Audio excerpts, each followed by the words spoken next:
हितेश नाम का लड़का एक बहुत बड़े तथा अमीर घर से रिश्ता रखता था।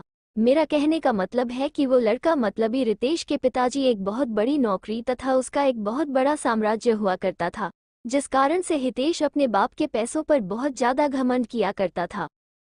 वो बहुत सारे दोस्तों को और बहुत सारे गर्लफ्रेंड को एक बार एक साथ रखा करता था। पैसों के इतनी ज्यादा अमीर होने के कारण लोगों को कुछ भी नहीं समझा करता था, सभी से झगड़ा किया करता था और सभी के साथ बहुत ज्यादा बुरे मानसिकता वाले हालात से पेश आता था। यही कारण है कि हितेश का कोई बेस्ट फ्रेंड नहीं था। वो जितने भी फ्रेंड के साथ रहता था, जितने भी दोस्त के साथ रहता था, वो सिर्फ उसके साथ उसके पैसों पर मौज मस्ती करने के लिए रहता था। लेकिन जब हितेश किसी मुश्किल में फंस जाता था तो कोई भी दोस्त उसकी मदद करने के लिए बिल्कुल भी आगे नहीं आता था। हितेश बहुत ज्यादा अपने फ्रेंड तथा दोस्तों के साथ टूर करने के लिए बाहर बाहर देश है जाया करता था, क्योंकि उनके पिताजी के पास इतनी ज्यादा दौलत थी कि कितना भी हितेश का उस दौलत में से पैसा उड़ा दे उसका कम नहीं होने वाला था। इस कारण से हितेश उस दौलत को लेकर बहुत ज्यादा घमंड किया करता था और हमेशा अपने दोस्तों को बहुत ज्यादा पार्टी दिया करता था और फिर उसके साथ घूमने के लिए जाने के लिए कहा करता था।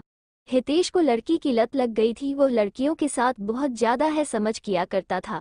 ज्यादा पैसा होने के कारण वो बहुत सारी लड़कियों के साथ घूमा करता था तथा बाहर डांस में जाकर लड़कियों के साथ बाहर डांस भी किया करता था।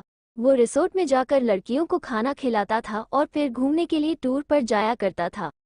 एक दिन जब हुआ किसी कारण से अपनी छत पर टहल रहा था तो उसके घर के सामने एक छत पर एक कहां से और बहुत ज्यादा खूबसूरत लड़की टहल रही थी।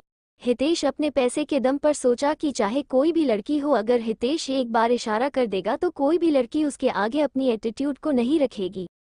लेकिन वो एक अच्छे परिवार से बिलोंग करती थी। वो लड़की ऐसी वैसी लड़की नहीं थी जो किसी की पैसों को देखकर उनके साथ चला जाए।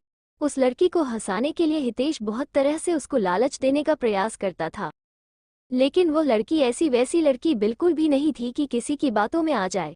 हितेश चाहे जितने लोगों को, जितनी लड़कियों को उसके पास भेजता था बोलने के लिए, लेकिन वो लड़की बिल्कुल भी बात मानने के लिए तैयार नहीं थी।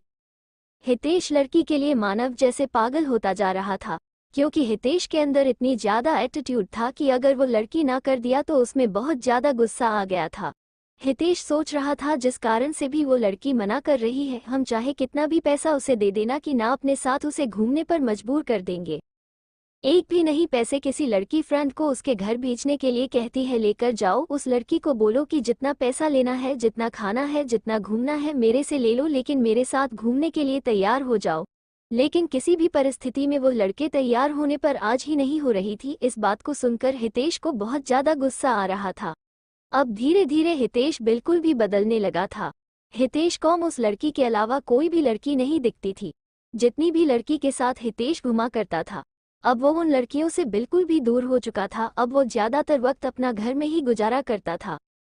जब वो लड़की अपनी छत पर आया करती है तो हितेश अपनी चाहत से उस लड़की को निहारने का प्रयास करता था, उसे मनाने का प्रयास भी करता था। लेकिन शायद उस लड़की को हितेश के बारे में पूरी जानकारी होगी, इसी कारण से वो लड़की हितेश के पास ना जाने के लिए बहुत सारे बहाना बनाया करते थे। उस लड़की के पिताजी एक सरकारी विभाग में कार्य कर रहे थे, जिसका ट्रांसफर होने के बाद वो हितेश के घर के पास वाले अपार्टमेंट में रहने के लिए आया था। वो लड़की दूर से आने के कारण उसका कोई दोस्त नहीं था।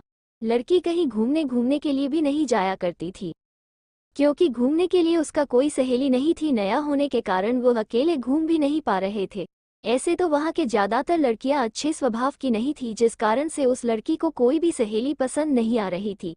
हितेश उस लड़की को हमेशा ही याद किया करता था, लेकिन ऐसा कुछ भी नहीं हुआ। कुछ भी ना बीत जाने के बाद वो लड़की अपने अपार्टमेंट को छोड़कर जाने ही वाली थी, क्योंकि उसके पिताजी एक सरकारी ऑफिसर थे और उसका ट्रांसफर 3 महीने में दूसरी जगह हो जाया करता था। जैसे ही उस शहर में उसे केदारी का 3 महीने गुजर गया, उसकी ट्रांसफर अब किसी दूसरी जगह हो गया था। ऐसे में हितेश बहुत ज्यादा दुखी रहने लगा था, क्योंकि वो जिसे प्यार करता था कभी भी उसे वो बात नहीं कर सका था। जैसे ही इस बात की जानकारी हितेश को हुआ बहुत ज्यादा दुखी हुआ और सोचने लगा कि मेरी क्या गलती है कि मुझे वो लड़की आज तक सही से देखा भी नहीं। लेकिन माना कि था उस शहर में उस दिन अंतिम दिन था। हितेश आता था कि उस लड़की से मुलाकात करके कुछ बात किया जाए। जब वो लड़की बाहर जा रही थी तो हितेश नहीं जा रहा था। जैसे ही लड़की देखा तो हितेश रुक गया। हुआ है लड़की हितेश के पास जा पहुंची थी और हितेश को कह रहे थे कि मुझे आपसे कुछ बात करना है। वो लड़की है देश को कहता है कि आपके अंदर पैसों की बहुत ज्यादा घमंड है और आपने बहुत सारी लड़कियों की जिंदगी को बर्बाद किया है, जिस कारण से भगवान तुम्हें ये सजा दिया है कि कोई भी अच्छी लड़की तुम्हें मिलना तो दूर की बात है, तुम्हें दिखेगी भी नहीं। ऐसा कहकर माना कि आगे बढ़ जाती है। हितेश मन ही मन अपने आप को कोसता रहता है। हितेश सोचता है कि जो मेरे पास इतने पैसे हैं और कोई अच्छी लड़की ही नहीं मिलेगी, मेरे पास इतने पैसों की क्या कर सकते हैं। ये बात बिल्कुल सच है दोस्तों, पैसा चाहे कितना भी हो जाए, मनुष्य को कभी भी अपने पैसों पर बिल्कुल भी घमंड नहीं करना चाहिए। पैसा चाहे जितना भी हो जाए वो आपके कैरेक्टर को नहीं सुधार सकता है। यदि आपके पास बहुत ज़्यादा पैसा है तो उसे संभाल के रखिए, वो अच्छी चीज़ों में उपयोग करें।